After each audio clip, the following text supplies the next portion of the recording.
هاد السيناريوهات كيديروا باش يضربوا على السياحة وصافي كيدوخني ولا. داروها قبل منه من المغرب، داروا رايان اعتراف ايامات ديال رايان في البير. هذاك راه عاوتاني راه ما كاين لا رايان لا والو، هذاك راه كنا طرنا من كاس افريقيا والمغرب بغى يجذب عاوتاني الانظار ليلو، قال لك قصه رايان السيد طاح في البير. ولات الدوله حتى هي كتبغي تطلع في الطوندونس باش تضرب السياحه. دابا الدخله ديال السياحه ديال الصيف ولاو كيديروا هذا الشيء. بالنسبه لي بزاف الناس ما يثيقوش، ولكن انا ما نثيقش بهذه القصه ديال 26 سنه وهو في ديك الحفره.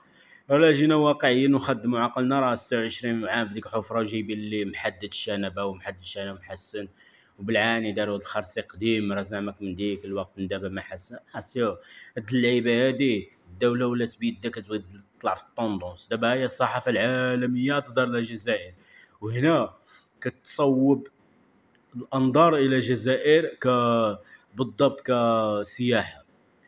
غتقول لي ورا الدوله اصلا مشهوره الجزائر. غنقول لك واخا هي مشهوره، ولكن اي واحد ملي كيكون مشهور هذا ما كافيش، بالعكس راه كيخرج طوندونس باش تجاهلوا الانظار المره الثانيه. ماشي شحال داكش مشهور صافي راه مشهور. سعد المجرد علاش مؤخرا خرج في لقاء صحفي مغربي كيضرب على كارو باش يطلع الموازين. من ما كيعرفش. المهم هادشي هذا راه ما يدخلش العقل. 26 عام في ديك الحفره وفي نفس العام في نفس الجيران في ديك الشيء.